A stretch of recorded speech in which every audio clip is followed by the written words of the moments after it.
நாம வாழ்ந்துட்டு இருக்க இந்த ஒரு பூமிக்கு அடியில எத்தனை ரகசியங்கள் புதைஞ்சு கிடக்குன்னு என்னைக்காவது யோசிச்சு பார்த்திருக்கீங்களா? நாம நிம்மதியா தூங்கிட்டு இருக்கிற அதே ராத்திரி நேரத்துலதான் சில ஆத்மாக்கள் தங்களுக்கான இடத்தை தேடி அலைஞ்சுகிட்டு இருக்குது. அது போலதான் இன்னைக்கு நாம பார்க்க போற ஒரு கதையும் 2005 வருஷத்துல மகாராஷ்டிரா மாநிலத்துல இருக்கிற பட்லாப்பூர் அப்படின்ற ஒரு ஏரியாவில புதுசா கட்டப்பட்ட ஒரு அபார்ட்மெண்ட்ல நடந்த நிஜ சம்பவம் இது. அங்க குடியேறின பிரமேஷ் ராணே அப்படின்ற ஒரு லாயர் அவரோட கண்ணால பார்த்து அனுபவிச்ச ஒரு சில விஷயத்தை தான் நான் இப்போ உங்ககிட்ட சொல்ல போறேன். ஒரு மனுஷன் நிம்மதியா வாழ்றதுக்காக கஷ்டப்பட்டு ஒரு வீட்டை கட்டுறான்.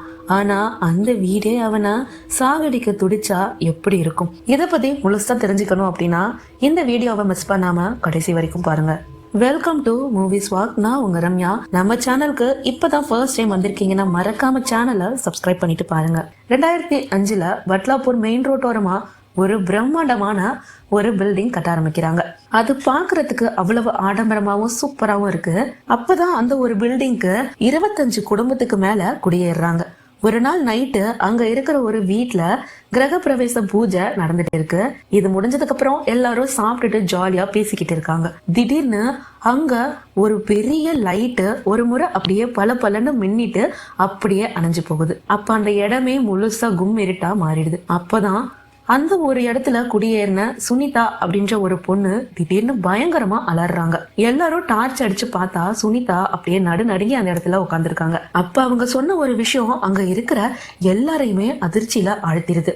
அந்த ஒரு பெரிய லைட்டு ஆஃப் ஆச்சு இல்லையா, அந்த ஒரு இருட்டுல அவங்களுக்கு பக்கத்துல ஒரு உருவம் உட்கார்ந்துட்டு இருந்ததாகவும் அந்த ஒரு உருவத்தோட கை மனுஷன் கை எட்ட முடியாத ஒரு தூரத்துக்கு அப்படியே நீண்டு வந்து சுனிதாவோட மணிக்கட்டை பிடிச்சதாகவும் சொல்றாங்க. அந்த கை அவங்களுக்கு எப்படிப்பட்ட ஒரு உணர்வை கொடுத்துச்சுன்னா பனிக்கட்டி மாதிரி ஜில்லுன்னு இருந்துச்சாமா. ஆனா இவங்க கத்துனதுக்கு அப்புறமா எல்லாரும் டார்ச் ஆன் பண்ணிட்டாங்க இல்லையா, அப்ப அந்த இடத்துல யாருமே கிடையாது. ஆனா சுனிதாவோட கையில மட்டும் அந்த தழும்பு அப்படியே சிவந்து போய் இருந்திருக்கு. சுனிதா பயத்தோட அந்த உருவத்தை அப்படியே சொல்ல ஆரம்பிக்கிறாங்க. அந்த உருவத்துக்கு முகமே இல்லையா, அந்த உருவத்துல வெறும் வெள்ளை விழிகள் மட்டும் தான் அவங்களுக்கு தெரிஞ்சிருக்கு. இது எல்லாத்தையுமே பிரமேஷும் கேட்டுட்டு இருக்காரு. அப்ப சடனா அந்த இடத்துல இருக்கிறவங்க எல்லாரும் முணுமுணுக்க ஆரம்பிக்கிறாங்க. இந்த இடத்துக்கு பின்னாடி, அதாவது இந்த அபார்ட்மெண்ட்டுக்கு பின்னாடி ஒரு பெரிய ஆலமரம் இருக்கிறதாகவும் அதனாலதான் இந்த மாதிரியான சில அசம்பாவிதெல்லாம் நடக்குதுன்னு பேச ஆரம்பிக்கிறாங்க. இது எல்லாத்தையும் கேட்டதுக்கு அப்புறமா மறுநாள் காலையில லாயர் பிரமேஷ் வந்துட்டு அந்த ஒரு பில்டிங்க்கு பின்னாடி இருக்கிற பழைய ஆலமரத்துக்கிட்ட போறாரு. அந்த மரம் பாக்குறதுக்கே ஒரு ராட்சசத்தனமா இருக்கு. அந்த மரத்தோட விழுதுகளுக்கு நடுவுல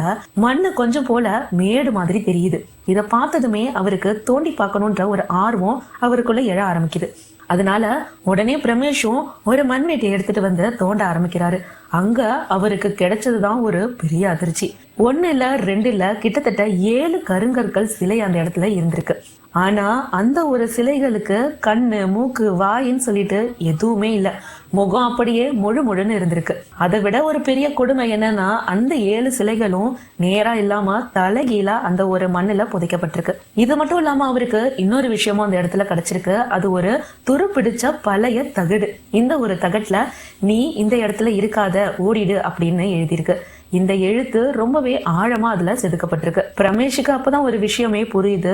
இந்த ஆலமரம், இங்க இருக்கிற சிலைகள், இந்த தகடு, இது எல்லாமே ஒரு பெரிய ஆபத்தை தனக்குள்ள அடக்கி வச்சிருக்குது அப்படின்றதுதான். இதை பார்த்ததுக்கு அப்புறமா பிரமேஷ் அந்த இடத்தை விட்டே ஓடி போயிடுறாரு. இப்படியே நாட்கள் போக போக அந்த பில்டிங்ல விசித்திரமான சத்தங்கள் கேட்க ஆரம்பிச்சிருக்கு. ஒரு நாள் நைட்டு பிரமேஷ் லேட்டா வீட்டுக்கு வராரு. அவரோட பெட்ரூம் கதவு லேசா திறந்திருக்கு. உள்ள பார்த்தா அவரோட மனைவி ஜன்னல் வழியா வெளியே இருக்கிற இருட்டை பார்த்து தனியா ஏதோ பேசிட்டு இருக்காங்க. அதாவது வெளியில இருக்க இருட்ட பார்த்து பேசிட்டு இருக்காங்க. ஆனா அவங்க பேசுற மொழி சுத்தமா பிரமேஷ்க்கு புரியவே இல்ல. இவ என்ன பேசுறா அப்படின்னு கிட்ட போய் பார்க்க போறாரு. அப்ப திடீர்னு அவங்க விகாரமா சிரிக்க ஆரம்பிக்கிறாங்க. பிரமேஷ் பயந்து போய் அவங்களோட தோலை தொடுறாரு. அப்ப அவங்க திரும்பி பார்க்கும்போது பிரமேஷோட இதயமே அந்த இடத்துல நின்னு போகுது. ஏன்னா அவங்க மனைவியோட கண்கள் ரெண்டும் அப்படியே சொருகி போன நிலைமையில இருக்கு. கரு விழிகள் தெரியாம வெறும் வெள்ளை விழிகள் மட்டும் தெரியுது. இதை நீங்க நோட் பண்ணா தெரியும், இதுக்கு முன்னாடி சுனிதாவும் இதே மாதிரியான ஒரு விஷயத்தை தான் எல்லாருக்கிட்டையுமே பதிவு பண்ணிருப்பாங்க. அதாவது அவங்களுக்கு தெரிஞ்ச ஒரு உருவத்துக்கு வெறும் வெள்ளை விழிகள் மட்டும் தான் இருந்துச்சுன்னு. பிரமேஷோட மனைவி அவங்கள பார்த்து இங்க சத்தம் போடாத, போயிடு அப்படின்னு ஒரு மர்மமான குரல்ல சொல்லிட்டு அப்படியே அந்த இடத்துல மயங்கி கீழே விழுந்துடுறாங்க. மறுநாள் காலையில அவங்களுக்கு இத பத்தி எதுவுமே தெரியல. அவங்க என்ன பேசினாங்க, என்ன செஞ்சாங்க, இங்க என்ன நடந்துச்சு அப்படின்ட்டு எந்த ஒரு விஷயமுமே ஞாபகத்துல இல்ல. பழையபடி அவங்களோட வேலைகளை நார்மலா செய்ய ஆரம்பிக்கிறாங்க. இது எல்லாத்தையுமே பார்த்த பிரமேஷ்க்கு இது ரொம்ப புதுசா தெரியுது. அப்புறமா இந்த விஷயத்த அபார்ட்மெண்ட்ல இருக்கிறவங்க கிட்டயும் போய் ஷேர் பண்றாரு. அவங்க எல்லாரும் சேர்ந்து ஒரு விஷயத்த சொல்றாங்க, நம்ம பேசாம நம்மளோட அபார்ட்மெண்ட்டுக்கு ஒரு வாட்ச்மேன் வச்சா நல்லா இருக்கும். ஸோ ஒரு வாட்ச்மேனை நம்ம அரேஞ்ச் பண்ணலான்னு சொல்லி பேசி ஒரு முடிவு எடுக்கிறாங்க. ஒரு 10 நாள் கழிச்சு ஒரு வாட்ச்மேனை வேலைக்கு வைக்கிறாரு. அவரும் ஒரு வாரம் வரைக்கும் அந்த இடத்துல வேலை பார்க்கறாரு. கரெக்டா ஒரு வாரத்துக்கு அப்புறம் அந்த வேலையே வேணாம் அப்படின்னு சொல்லிட்டு துண்டை காணோம் துணியை காணோன்னு தன்னோட சொந்த ஊருக்கே ஓடி போயிடுறாரு. இது தெரிஞ்சதுக்கு அப்புறம் பிரமேஷ் அவரை தேடி கண்டுபிடிக்கிறாரு. எதனால அவரை ஓடினாரு, இங்க என்ன நடந்துச்சு அப்படின்ற விஷயங்கள் எல்லாம் தெரிஞ்சுக்கணும் இல்லையா? அதனால பிரமேஷ் அவரை தேடி போறாரு. அதாவது அந்த வாட்ச்மேன் இருக்கிற சொந்த ஊருக்கு போனதுக்கு அப்புறமா அந்த வாட்ச்மேனை பிரமேஷ் விசாரிக்க ஆரம்பிக்கிறாரு. அப்ப அவரை சொன்னதுதான் ஒரு பெரிய அதிர்ச்சியே. சார், அந்த ஒரு ஆலமரத்துக்கிட்ட ஒவ்வொரு நாள் ராத்திரியும் ஏதோ ஒரு பொண்ணு சிரிக்கிற மாதிரியோ இல்ல அழற மாதிரியோ சத்தம் கேட்கும். அதனால நான் டார்ச் எடுத்துக்கிட்டு அந்த சைடு போய் பார்ப்பேன். அப்ப அந்த இடத்துல ஒரு பொண்ணு நின்னுகிட்டு இருப்பா. அவ அந்த பக்கம் இருக்கிற காட்டை பார்த்த மாதிரி நின்னு சிரிச்சுக்கிட்டே இருப்பா.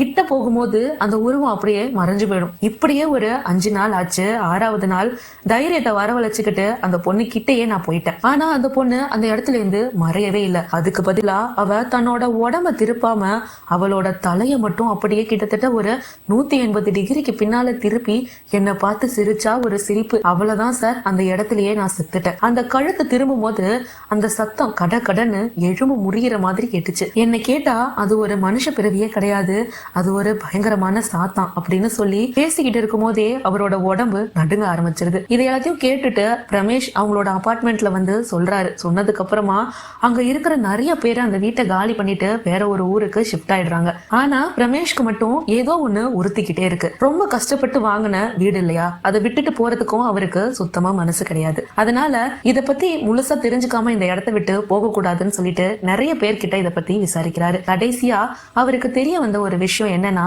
இந்த பட்லாப்பூர் நிலம் இருக்கு இல்லையா, அதாவது இவங்க கட்டியிருக்க அபார்ட்மெண்ட் இருக்கிற அந்த ஒரு நிலம், அந்த இடம் இதுக்கு முன்னாடி ஒரு பெரிய சுடுகாடா இருந்திருக்கு. அங்க இருக்கிற ஒரு சில ஆத்மாக்களுக்கு மோட்சம் கிடைக்காம அந்த இடத்தையே சுத்தி சுத்தி வந்துட்டு இருந்திருக்கு. அதனால பல வருஷத்துக்கு முன்னாடி இந்த ஒரு இடத்துல இந்த 7 முகமில்லாத சிலைகளை வச்சு மாந்திரிகம் பண்ணி அந்த இடத்துல புதைச்சு வச்சிருக்காங்க. அதாவது அந்த ஒரு ஆழமரத்துக்கு அடியில புதைச்சு வச்சிருக்காங்க. இத எப்படியாவது தோண்டி வெளியில எடுக்கிறதுக்காக தான் சுனிதாவுக்கு அந்த மாதிரியான ஒரு நிகழ்வுகள்லாம் நடந்திருக்கு. இது நடந்ததுக்கு அப்புறமா தான் இந்த சிலைகளை பிரமேஷ் தோண்டி வெளியில எடுத்திருக்காரு. இதை எடுத்த அடுத்த நொடியே அந்த ஆத்மாக்கள் எல்லாமே திரும்பவும் அந்த இடத்துல உலாவ ஆரம்பிச்சிருச்சு. இதுக்கப்புறமா இந்த ஆத்மாக்களை எப்படி கட்டி போடுறது அப்படின்றது பிரமேஷ்க்கு சுத்தமா தெரியல.